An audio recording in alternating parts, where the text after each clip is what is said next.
આજની રેસિપીનું નામ છે સિંગ પાક. સિંગ પાક બનાવવા માટે 200 ગ્રામ શેકેલી સિંગ લીધી છે, તેના ફોતરા કાઢવા. સિંગના ફોતરા કાઢવા માટે મેં અહીં ઘઉંના ચારણાનો ઉપયોગ કર્યો છે.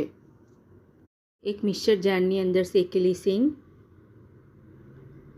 મખાના, 2 ચમચી ટોપરાનો ભૂક્કો. સિંગ, મખાના અને ટોપરાનો સારો ભૂક્કો થઈ ગયો છે. લોયાની અંદર 1 ચમચી ઘી લઈશું.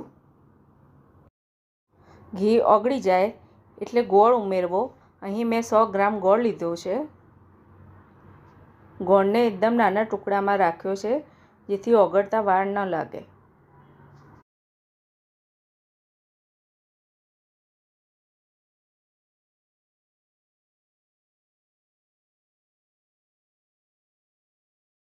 ગોળ ઓગળી ગયો છે અને એક ઉભરો પર આવી ગયો છે, એટલે સિંગ, મખાના, ટોપરાનો ભૂક્કો ઉમેરીશું અને બરાબર હલાવીશું.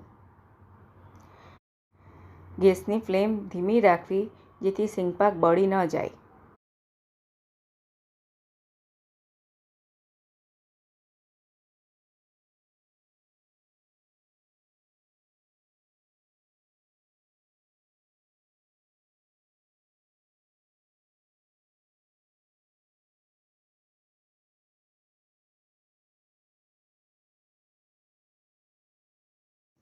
તૈયાર છે સિંગ પાક.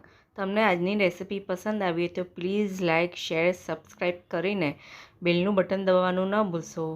Thank you for watching.